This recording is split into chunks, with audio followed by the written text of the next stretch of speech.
यह जो आप मशीन देख रहे हो इसका नाम down the hole drilling rig है, जिसको शॉर्ट में डीटीएच बोलते हैं। यह बोरवेल मशीन ठीक हमारे घर में छोटी ड्रिल मशीन होती है उसी की तरह काम करती है, लेकिन यहाँ पर जो ड्रिल बिट होता है वह अलग टाइप का होता है जो हाई प्रेशर एयर पर ऑपरेट करता है, जो एक बहुत ही बेहतरीन इंजीनियरिंग भी है। इस मशीन में बेसिकली दो सेपरेट मैकेनिज्म होते हैं जो मिलकर काम करते हैं। एक कंप्रेसर जो हाई प्रेशर एयर को कंप्रेस करने का काम करता है, और दूसरा मैकेनिज्म ड्रिलिंग रिग होती है जो बोरवेल को ड्रिल करने का काम करती है। कंप्रेसर और ड्रिल रिग कई बार आपको एक ही ट्रक पर दिख जाएगी, लेकिन जो हेवी ड्यूटी मशीन होती है उनके कंप्रेसर की साइज काफी ज्यादा बड़ी होती है, तो उनके कंप्रेसर को एक अलग ट्रक पर रखा जाता है। एक्चुअल में ज्यादातर हम इस ड्रिलिंग रिग में इंटरेस्टेड होते हैं, लेकिन यहाँ पर मास्टरमाइंड कंप्रेसर ही होता है जो साइड में ट्रक पर लोडेड रहता है। यहाँ पर एक हेवी ड्यूटी इंजन लगा रहता है जो लगभग 400 से 500 HP की पावर का होता है। यह डिपेंड करता है कि मशीन की ड्रिलिंग पावर कितनी है। यदि मशीन 1000 मीटर तक ही ड्रिल कर सकती है तो इसके इंजन की पावर भी कम ही होगी। इंजन की मेन शाफ्ट कंप्रेसर से जुड़ी रहती है। यह एक रोटरी स्क्रू टाइप कंप्रेसर है। इस कंप्रेसर में दो रोटर होते हैं, एक मेल रोटर दूसरा फीमेल रोटर। सिर्फ मेल रोटर को ही इंजन से डायरेक्ट पावर मिलती है।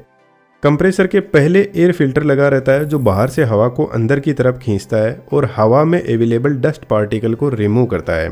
बाद में हवा इन रोटर ब्लेड पर पहुंचती है और यह रोटर कुछ इस टाइप के बने होते हैं कि एक बार जो हवा ट्रैप हो जाती है उसको वापस पीछे नहीं जाने देते और आगे की तरफ एक छोटे एरिया में कंप्रेस करते जाएंगे। एयर का टेम्परेचर रिड्यूस होने के बाद में फ्लेक्सिबल पाइप की हेल्प से एयर को भेजा जाता है ड्रिलिंग रिग के कंट्रोल बोर्ड में। इस कंट्रोल बोर्ड से प्रेशर को मैनेज किया जाता है और यहाँ से हाई प्रेशर एयर जाती है स्वीवल मैकेनिज्म के पास में।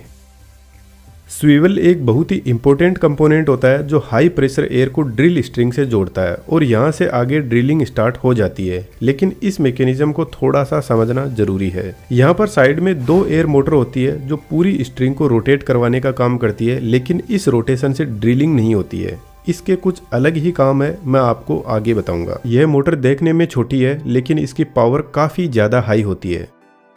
कंट्रोल बोर्ड से मेन पाइप को डायरेक्टली इन स्ट्रिंग के पाइप से कनेक्ट किया जाता है जिसमें एक्सट्रीमली हाई प्रेशर को भेजा जाता है, इसलिए यहाँ पर यह पाइप मजबूत स्टील के बने होते हैं। इन पाइप के आगे ड्रिल बिट लगा रहता है जो असल में एक हैमर होता है और यह हैमर कितने ही मजबूत पत्थर को तोड़ सकता है, जो अपने आप में एक बेहतरीन इंजीनियरिंग यूज करता है। वैसे तो यह पूरा हैमर एक हाई स्ट्रेंथ स्टील का बना होता है, लेकिन सिर्फ इसका आगे का पार्ट ही पत्थर के डायरेक्ट कॉन्टेक्ट में आता है जिस पर कुछ ऐसी बॉल लगी रहती है और यह बॉल काफी ज्यादा लंबी होती है जिसको हैमर के हेड में अच्छे से फिट किया जाता है। यह बॉल बनी होती है एक बहुत ही स्ट्रॉन्ग मेटल की जिसका नाम है टंगस्टन कार्बाइड, जिसकी वजह से यह बॉल पावरफुल स्ट्रोक सहन कर सकती है और इन पर फ्रिक्शन का भी कोई ज्यादा खास फर्क पड़ता है नहीं। यह मेन हैमर होता है, इसके आगे बॉल लगी रहती है।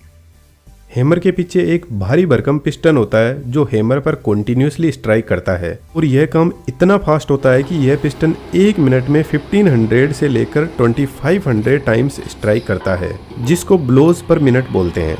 और जब यह मशीन चलती है तो आपको घंटा बजने जैसी आवाज सुनाई देगी एकदम हाई स्पीड में। एक्चुअल में वह साउंड इस हैमर की ही होती है। अब हैमर इतनी हाई स्पीड में पत्थर पर स्ट्राइक करेगा तो पत्थर की एकदम बारीक कटिंग होने लगेगी, लेकिन पत्थर के इस कचरे को बाहर लाना जरूरी है, अदरवाइज तो हैमर फंस जाएगा। तो जो एयर का प्रेशर हैमर को स्ट्राइक करने के बाद में बाहर निकलता है हैमर से, उसका प्रेशर काफी ज्यादा हाई होता है, तो यह अपने साथ में पत्थर के टुकड़े, मिट्टी, पानी जो कुछ मिलता है उसको साथ में ऊपर लेकर आ जाता है।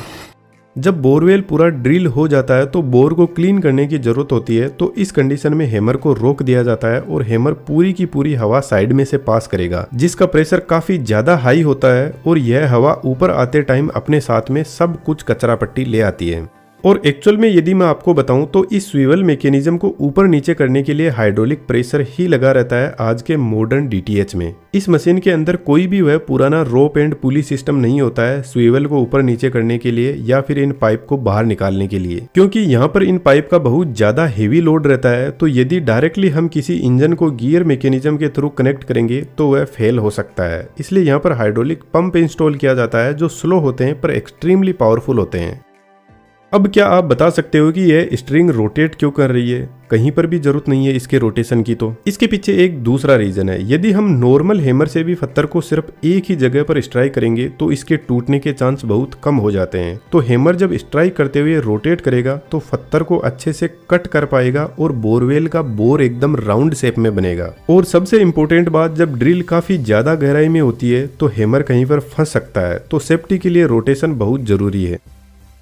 साइड में रोबोट आर्म भी लगी रहती है जो ऑटोमेटिकली इन पाइप्स को उठाकर स्विवल मैकेनिज्म से कनेक्ट करती है। इस रोबोट आर्म में भी कुछ हाइड्रोलिक पंप लगे रहते हैं। इसके अलावा भी बहुत सारे हाइड्रोलिक पंप यहाँ पर होते हैं। तो इन सभी को ऑपरेट करवाने के लिए एक छोटा इंजन भी यहाँ पर लगा रहता है।